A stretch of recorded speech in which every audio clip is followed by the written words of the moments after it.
उसके इरादे समझ जाती है कि ये भीसड़ी वाला उसकी पिंकी लेना चाहता है, जिसके बाद वो खुद ही उसके पास आती है और वो दोनों वहीं पर दबा दबा कर मजदूरी करने लगते हैं। फिर पर भी उसे लड़कियां ही मिलती हैं। वो सभी लड़कियां हर हाल में उसके घोड़े की सवारी करना चाहती थी, लेकिन इस बार भी टोनी किसी तरह से बच निकला और वहाँ से भागकर एक नए कमरे। दोस्तों, ये कहानी एक ऐसे आदमी की है जिसको चूल मची थी कि वो अमेज़न के खतरनाक जंगलों के बीच में जाएगा और वहाँ पर पाई जाने वाली प्राचीन चीजों पर रिसर्च करेगा। लेकिन वहाँ जाते ही वो एक ऐसे कबीले के हत्थे चढ़ जाता है जहाँ सिर्फ औरतें ही रहती थीं और वो सभी औरतें उस आदमी से अपने लिए बच्चा चाहती थीं। तो कहानी की शुरुआत में हम टोनी नाम के एक आदमी को देखते हैं जो अपनी बोट पर बैठकर अमेज़न के खतरनाक जंगलों के बीच में घूम रहा था। टोनी को प्राचीन चीजों का बहुत शौक था और उसका यही शौक उसे यहाँ ले आया था। उसे कहीं से पता चला था कि जंगल में एक प्राचीन कबीला है और उनके पास कई तरह की प्राचीन चीजें रखी हैं। बस तभी से टोनी उस प्राचीन कबीले और उनकी प्राचीन चीजों को देखना चाहता था। वहीं टोनी के साथ उसका दोस्त टिल्लू टटपुंजिया और कुछ लोकल आदमी भी थे। अब उनकी टीम लगातार आगे बढ़ रही थी, पर तभी उनकी नजर दूसरी बोट पर पड़ती है जिस पर नदी के लुटेरे थे। वो लुटेरे टोनी की बोट को रोककर उस पर हमला कर देते हैं। उधर टोनी भी उन लुटेरों का मुकाबला करता है और उसकी टीम भी उनके साथ बहादुरी से लड़ती है, पर क्योंकि लुटेरों की संख्या ज्यादा थी तो टोनी की टीम ज्यादा देर तक उनका मुकाबला नहीं कर पाती और सभी लोग मारे जाते हैं। वहीं टोनी और टिल्लू अपनी जान बचाकर वहां से भाग जाते हैं और किसी तरह से जंगल में घुस जाते हैं। उन दोनों को कुछ नहीं पता था कि वो कहाँ हैं। उनको मदद चाहिए थी, इसलिए वो दोनों जंगल की ओर चलने लगे। लेकिन थोड़ी देर चलने के बाद ही टोनी की तबीयत खराब हो जाती है और वो बेहोश होकर नीचे गिर जाता है। दरअसल उसे एक सांप ने काटा था और टिल्लू टटपुंजिया उस सांप को देख लेता है। तभी वो जल्दी से कुछ जड़ी बूटियां ढूंढकर उसे टोनी को खिलाता है ताकि उसकी जान बच सके। अब जड़ी बूटियां खाकर टोनी बच तो गया था, लेकिन अभी भी उसकी हालत ठीक नहीं थी। उसे मदद की जरूरत थी, इसलिए टिल्लू टटपुंजिया मदद ढूंढने चला जाता है और टोनी वहाँ पर अकेला रह जाता है। आगे काफी देर बाद भी जब टिल्लू वापस नहीं आता तो टोनी उसे खुद ही ढूंढने निकल जाता है। वो जोर जोर से टिल्लू को पुकारने लगता है और तभी टोनी की आवाज वहाँ की जंगली लड़कियां सुन लेती हैं जो कि वहाँ के एक कबीले में रहती थीं। उधर टोनी की हालत अभी भी खराब थी, इसलिए वो ज्यादा चल नहीं पाता और फिर से बेहोश हो जाता है। उधर वो जंगली लड़कियां लगातार उसे ही देख रही थी और उन सभी के शरीर पर रंग लगा हुआ था। वो टोनी को बेहोश देखकर उसके पास आती हैं और उसे उठाकर चलने लगती हैं। दरअसल इस जंगल में एक कबीला भी था जिसके बारे में कोई नहीं जानता था। इस कबीले में सिर्फ लड़कियां ही रहती थी और वही यहाँ का सारा काम करती थी।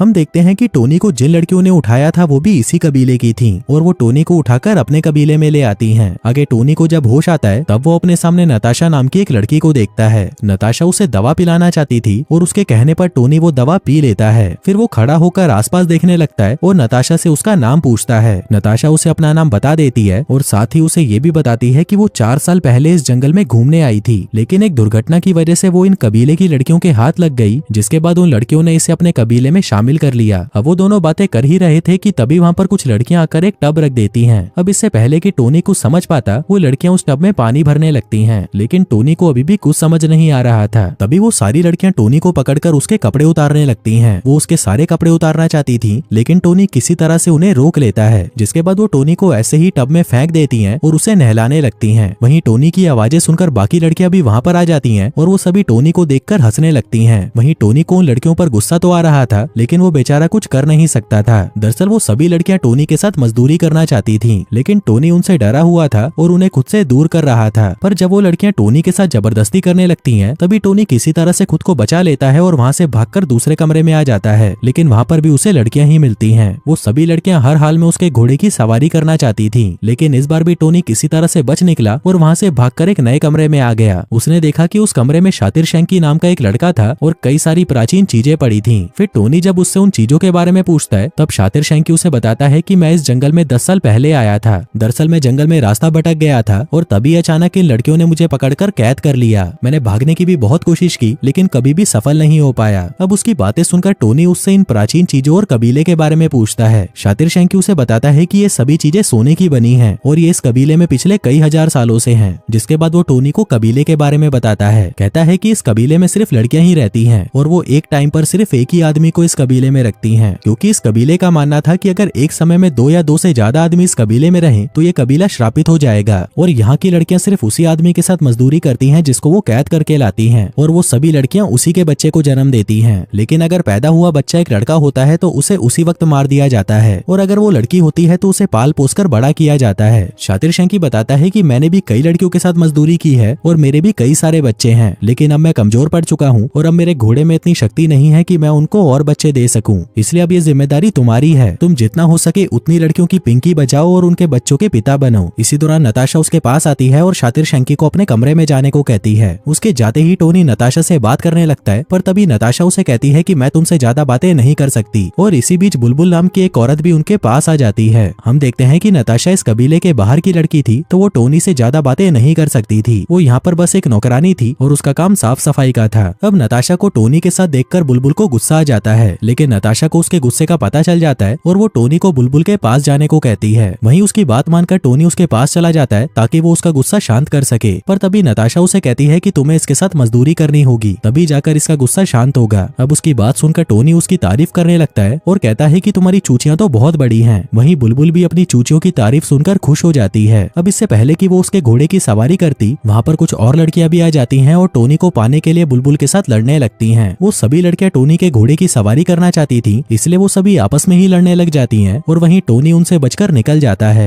फिर थोड़ी देर बाद टोनी को एक बड़े से कमरे में लाया जाता है। इस कमरे में कबीले की रानी थी और टोनी को उसके सामने पेश किया जाता है। वहीं रानी की खूबसूरती को देखकर टोनी उसके पीछे बावली गेंड हो जाता है, लेकिन तभी वो सभी लड़कियां टोनी को फिर से झपटने की कोशिश करने लगती हैं, लेकिन तभी रानी के कहने पर वो सभी रुक जाती हैं। इसके बाद रानी के इशारे पर टोनी के पास 2 बर्तन रख दिए जाते हैं जिसमें कुछ तो रखा हुआ था। आगे एक औरत आकर उन बर्तनों में आग लगा देती है, जिसके बाद वहाँ पर धुआं उठने लगता है। हम देखते हैं कि उन बर्तनों में नशा था और उस धुएं की वजह से टोनी को भी नशा हो गया था, जिसके चलते अब उसको सभी लड़कियां खूबसूरत लगने लगी थीं। लेकिन उस चूतिए को उनमें भी सबसे खूबसूरत रानी ही लग रही थी। उधर रानी भी उसके इरादे समझ जाती है कि ये भीसड़ी वाला उसकी पिंकी लेना चाहता है, जिसके बाद वो खुद ही उसके पास आती है और वो दोनों वहीं पर दबा दबा कर मजदूरी करने लगते हैं। फिर अगले दिन हम देखते हैं कि कई लोग जंगल की तरफ जा रहे थे और ये सभी लोग यहाँ पर टोनी को ढूंढने आए थे, लेकिन कबीले की लड़कियां इन पर भी हमला कर देती हैं। वहीं नताशा टोनी के पास आती है और उसे नींद से जगाती है। वो उसे कहती है कि जंगल में कुछ आदमी घुस आए हैं और वो सभी लड़कियां उनसे लड़ने गई हैं और यही सबसे अच्छा मौका है यहाँ से भागने का। इसलिए वो दोनों कबीले से भागने का फैसला कर लेते हैं। पर जैसे ही वो दोनों दूसरे कमरे में जाते हैं, वहाँ पर उन्हें शातिर शैंकी की लाश नजर आती है, जिसे उन लड़कियों ने कल रात को ही मार दिया था। अब उसकी लाश देखते ही वो दोनों डरकर वहाँ से भागने लगते हैं, पर तभी उनके सामने बुलबुल आ जाती है। बुलबुल के हाथ में तीर था और उसका निशाना टोनी पर था। अब टोनी उसे बातों में लगाने की कोशिश करता है, लेकिन तभी बुलबुल तीर चला देती है, लेकिन उसका निशाना चूक जाता है। तभी टोनी मौका देखकर उसे पकड़ लेता है, लेकिन बुलबुल उससे लड़ने की कोशिश करती है। पर तभी नताशा पीछे से उस पर हमला करके बुलबुल को बेहोश कर देती है। अब बेहोश बुलबुल को वो लोग वहीं पर छोड़कर वहाँ से भागने लगते हैं और भागते भागते जंगल में पहुंच जाते हैं। इसी बीच कुछ लड़कियां बेहोश हुई बुलबुल को देख लेती हैं और वो समझ जाती हैं कि ये काम टोनी का ही है, जिसके बाद वो सभी टोनी को ढूंढने के लिए जंगल की तरफ जाने लगती हैं। वहीं नताशा और टोनी उन लड़कियों को देख लेते हैं जो कि उन बाहरी आदमियों से लड़कर आई थीं, जिसको देखकर वो दोनों छुप जाते हैं और उनके जाने का वेट करने लगते हैं। फिर उनके जाते ही वो दोनों फिर से भागने लगते हैं। जल्दी ही ये दोनों उन आदमियों की लाशों तक पहुंच जाते हैं जो टोनी को यहाँ पर ढूंढने आए थे, पर बेचारे उन औरतों के हाथों कुत्ते की मौत मारे गए। अब उनकी लाशों को देखकर नताशा की फटकर 64 हो जाती है, पर टोनी जैसे तैसे उसे संभालता है, जिसके बाद वो दोनों फिर से भागने लगते हैं। लेकिन इसी दौरान फिर से उन्हें वो लड़कियां दिखाई देती हैं, जिन्हें देखकर वो फिर से छुप जाते हैं। पर तभी नताशा के कहने पर टोनी एक पेड़ को काटता है और फिर उसके रस को अपने शरीर पर लगा लेता है। दरअसल ये वही पेड़ था जिसके इस्तेमाल से शरीर पर हरा रंग लगाया जाता था और इसका इस्तेमाल दुश्मनों से छुपने के लिए किया जाता था। फिर जल्दी ही वो दोनों हरे रंग के हो जाते हैं और फिर से भागने लगते हैं। अब भागते भागते वो दोनों एक झील के पास पहुंचते हैं और उसमें से तैरकर जंगल की दूसरी तरफ पहुंच जाते हैं। अब वो दोनों कबीले से काफी दूर निकल आए थे, लेकिन अभी भी वो लड़कियां उनके पीछे ही लगी हुई थी। उधर उन दोनों की नजर एक टापू पर पड़ती है जो कि नदी के बीचों बीच तैर रहा था। वो दोनों जल्दी से उस टापू पर आते हैं ताकि वो इन लड़कियों से दूर जा सकें। तभी वहाँ पर आते ही उन्हें एक हवाई जहाज की आवाज सुनाई देती है जो उनके ऊपर ही घूम रहा था। इस हवाई जहाज में टिल्लू टटपुंजिया था और वो यहाँ पर टोनी को ढूंढ रहा था। दरअसल जब टिल्लू टटपुंजिया टोनी के लिए मदद ढूंढने गया था तो वो भी वहाँ से रास्ता भटक गया था और इसी दौरान ही टोनी को वो कबीले की लड़कियां उठा ले गई थीं। फिर कहानी के अंत में टिल्लू टटपुंजिया टोनी और नताशा को बचा लेता है, जिसके बाद टोनी और नताशा शादी कर लेते हैं और हमेशा के लिए साथ में रहने लगते हैं। और दोस्तों, इसी के साथ ही ये कहानी यहीं खत्म हो जाती है।